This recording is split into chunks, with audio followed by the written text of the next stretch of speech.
नमस्कार. अक्षय तृतीया हा 3.5 मुहूर्तांपैकी एक मुहूर्त, त्यामुळे वर्षातला महत्त्वाचा दिवस. या दिवशी केलेल्या कामाचं अक्षय फळ मिळतं अशी श्रद्धा असल्यामुळे अनेक नवीन कामांची सुरुवात या शुभ मुहूर्तावर होते. विदर्भाकडे आखाजीचा सण साजरा होतो. हे सारं तर आहेच, पण या दिवसाचं आणखी एक महात्म्य हे की या दिवशी परशुराम जयंती साजरी केली जाते.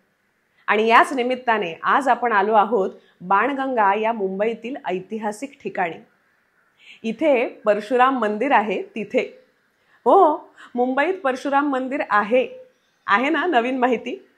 या निमित्ताने अशा अनेक नवीन गोष्टी आमच्याही लक्षात आल्या.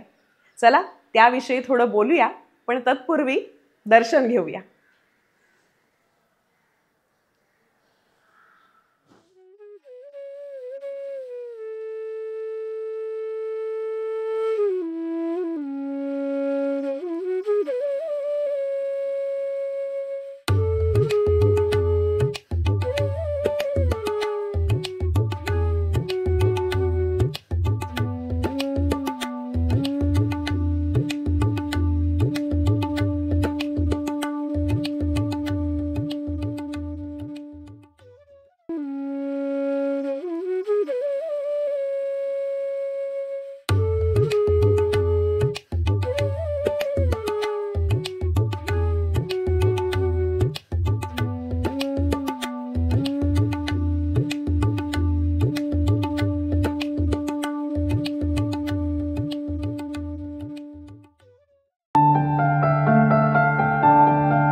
दशावतारांपैकी विष्णूचा 6वा अवतार म्हणजे श्री परशुराम.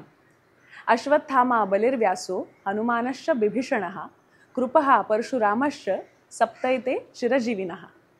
7 चिरंजीवांमध्ये सुद्धा परशुराम आहेत. महाराष्ट्रामध्ये देवीची 3.5 शक्तिपीठं मानण्यात आली आहेत. त्यापैकी एक म्हणजे माहूरगडची रेणुका माता. परशुराम हे रेणुका माता आणि जमदग्नी ऋषी यांचे सुपुत्र. त्यांच्या जन्माचं ठिकाणही माहूरगड असावं असं अनेक पुराणांचं मत आहे. रामाने जेव्हा सीता स्वयंवराच्या वेळी शिवधनुष्याचा भंग केला तेव्हा परशुरामाने रामाशी युद्ध केलं, पण पुढे जाऊन रामाचं श्रेष्ठत्व मान्य केलं अशी कथा रामायणात येते. ते साहजिकच आहे, कारण दोघंही रामच. एक दशरथ पुत्र राम तर एक भृगु कुळातील म्हणून भार्गव राम म्हणून प्रसिद्ध, किंवा त्यांच्याकडे असलेल्या परशुमुळे परशुराम. आणि दोघंही शिवभक्त, त्यामुळे त्यांच्यामधील भांडण वा संघर्ष फार काळ टिकणं शक्यच नाही. महाभारताच्या कथेतही ते येतात. द्रोणाचार्य, भीष्म आणि कर्ण यांचे ते गुरु आहेत. त्यांनी कर्णाला दिलेल्या शापाची गोष्ट आपल्याला ठाऊक आहे की कर्ण त्यांच्याकडे आपण ब्राह्मण आहोत असं सांगून शिकत होता. पण गुरु त्याच्या मांडीत झोपलेले असता, म्हणजे कर्णाच्या मांडीत झोपलेले असता भुंगा मांडी पोखरू लागला तरी गुरुची झोपमोड होऊ नये म्हणून कर्णाने ते सहन केलं. पुढे जाग आल्यावर परशुरामांना हे कळलं. त्यांना त्याचं कौतुक वाटलं, पण हे एवढं धाडस हे क्षात्र तेजाचं प्रतीक आहे असं वाटून त्यांना शंका आली की याने खोटी ओळख सांगितली आहे का. कर्णाने आपण ओळख दडवल्याचं मान्य केलं आणि परशुरामांनी त्याला शाप दिला की ऐन युद्धात तुला या विद्येचा विसर पडेल. दरवेळी ही गोष्ट ऐकताना कर्णाविषयी खरंच फार वाईट वाटतं. ज्या गोष्टीसाठी त्याचं कौतुक व्हायला हवं होतं तीच गोष्ट त्याच्या नाशाला कारणीभूत ठरली. महाभारतातल्या या गोष्टीतून आणखीही एक गोष्ट कळते की आपण ऐकलेलं असतं की परशुरामाने 21 वेळा पृथ्वी क्षत्रिय रहित केली, पण महाभारतात तर ते भीष्माचे गुरु आहेत, म्हणजे क्षत्रियांनाही ते विद्यादान करतात. याचा अर्थ त्यांचा क्षत्रियांवरचा राग नंतर कमी झाला असं म्हणायचं का. ते सतत रागवतात अशी त्यांची प्रतिमा मनात तयार होते खरी, पण अंबेची कुचंबणा झाल्यानंतर तिची बाजू घेऊन आपल्या शिष्याशी म्हणजे भीष्माशी तेच लढतात. तेव्हा त्यांच्या ठायी असणारा क्रोध हा अन्यायाची चीड येऊन निर्माण होणारा आहे हे लक्षात येतं. अर्थात या सगळ्या गोष्टींमुळे त्यांच्या चरित्राकडे आपण आकर्षित होतो. हा असा विष्णूचा योद्धा अवतार नेमका कसा आहे हे जाणून घ्यावं असं कुतूहल निर्माण होतं. पण त्यांचे एकसंध चरित्र कोणत्याही एका ग्रंथात उपलब्ध नाही. मात्र परशुरामाची कथा वेगवेगळ्या ग्रंथात वेगवेगळ्या अनुषंगाने येते. त्यांच्या सलग चरित्राऐवजी त्यांच्याबद्दल आख्यायिका, दंतकथाच अधिक ऐकायला मिळतात. परशुराम जयंतीचा उत्सव ठिकठिकाणी मोठ्या उत्साहात साजरा होतो. खास करून कोकण आणि गोवा, केरळ या प्रांतांची निर्मिती त्यांनी केली असं मानण्यात येतं. या प्रदेशाला परशुराम भूमी असंच म्हटलं जातं. त्याची कथा काय हे जाणून घेऊया म्हणून आम्ही प्रयत्न सुरू केले आणि अनेक थक्क करणाऱ्या गोष्टी समोर आल्या. आपल्याच अज्ञानाची कीव करावी असं वाटू लागलं. म्हणजे झालं असं की परशुरामाविषयी काही पुस्तकं आहेत का असं बघायला गेलो, तर केवळ मराठीत नव्हे तर हिंदीतही कितीतरी पुस्तकं सापडत गेली. मराठीत श्री म माटे यांच्या परशुराम चरित्रापासून सुधाकर शुक्ल यांच्या परशुधारी परशुराम सारखी कथात्मक पुस्तकं, तसंच डॉक्टर भारती सुदामे यांची भृगुनंदन ही कादंबरी, ते हिंदीमध्ये भगवान परशुराम जीवन और संदेश हा डॉक्टर निर्मल कौशिक यांचा ग्रंथ, रामधारी सिंह दिनकर यांची परशुराम की प्रतीक्षा यासारखी गाजलेली कविता, अशा कितीतरी गोष्टी समोर येत गेल्या. आपलं मुख्य कुतूहल परशुराम भूमी आणि पृथ्वी क्षत्रिय विहीन करण्याचं पण याविषयी असतं, तर आधी ते पाहूया. या दोन्ही गोष्टींची उत्तरं तशी एकाच गोष्टीत आहेत आणि याच गोष्टीत अक्षय तृतीयेला पितरांचं स्मरण करावं असं का म्हणतात याचंही कारण आहे. तर ही गोष्ट आहे परशुराम आणि क्षत्रिय राजा कार्तवीर्य अर्जुन यांच्या वैराची. कार्तवीर्य अर्जुनालाच सहस्रबाहू अर्जुन असंही म्हणतात. या राजाला जमदग्नी ऋषींकडे असलेल्या कामधेनू गायीचा मोह झाला. ती मागूनही त्याला मिळाली नाही, तेव्हा त्याने ती पळवली. हे परशुरामाला कळल्यावर तो अतिशय चिडला. तो जरी ऋषी होता तरी योद्धा होता. त्याने राजावर स्वारी केली, त्याला ठार केलं. त्याचे पुत्र तेव्हा घाबरून पळून गेले. तो कामधेनू घेऊन विजयी होऊन परत आला, पण वडिलांनी त्याला तपश्चर्येला पाठवलं. त्यांच्या अनुपस्थित कार्तवीर्य अर्जुनाच्या पुत्रांनी जमदग्नी ऋषींची हत्या केली.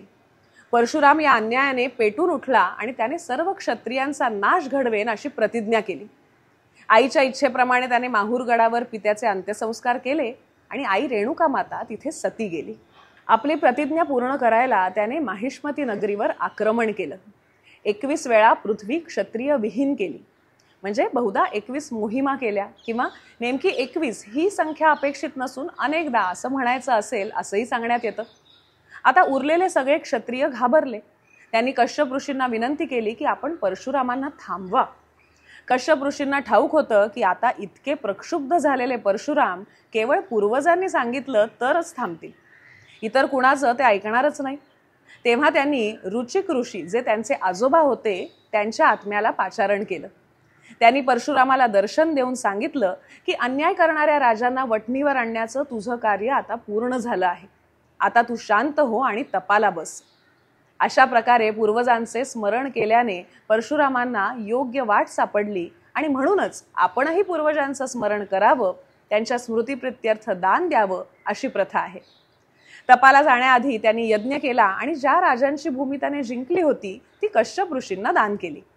पृथ्वीचं दान घेऊनही कश्यप ऋषींना राज्य करायचं नव्हतंच. त्यांनी त्यासाठी क्षत्रिय शोधायला सुरुवात केली, कारण अनेक क्षत्रिय परशुरामाच्या भीतीने लपून राहिले होते. त्यापैकी जे न्यायी राजे होते त्यांना ही राज्य सोपवावी असं कश्यप ऋषींनी ठरवलं. पण परशुरामाच्या भीतीने कोणी पुढे येईना. तेव्हा त्यांनी परशुरामाला सांगितलं की यज्ञात दान मिळाल्यामुळे पृथ्वी माझी झाली आहे. तू आता इथे राहू नकोस, तुझा या पृथ्वीवर काहीही अधिकार नाही. हे ऐकून परशुराम तेथून बाहेर पडले. त्यांनी समुद्राला मागे हटवून स्वतःचं परशुराम क्षेत्र तयार केलं. वैतरणेपासून कन्याकुमारीपर्यंतच्या प्रदेशाला परशुराम क्षेत्र असं पुराणातून म्हटलेलं आढळतं.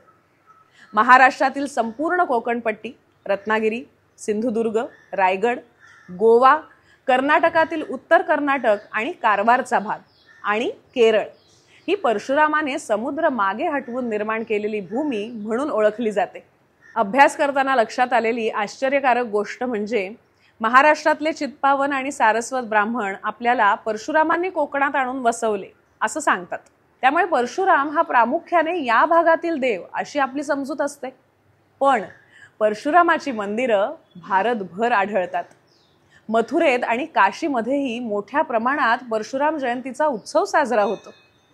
आसाममध्ये जमदग्नी ऋषींचा आश्रम होता अशी तेथील स्थानिकांची श्रद्धा आहे. त्यामुळे तिथेही परशुरामाचा उत्सव मोठ्या प्रमाणात साजरा होतो. कोकणात चिपळूणजवळ लोटे परशुराम हे क्षेत्र तर प्रसिद्ध आहेच.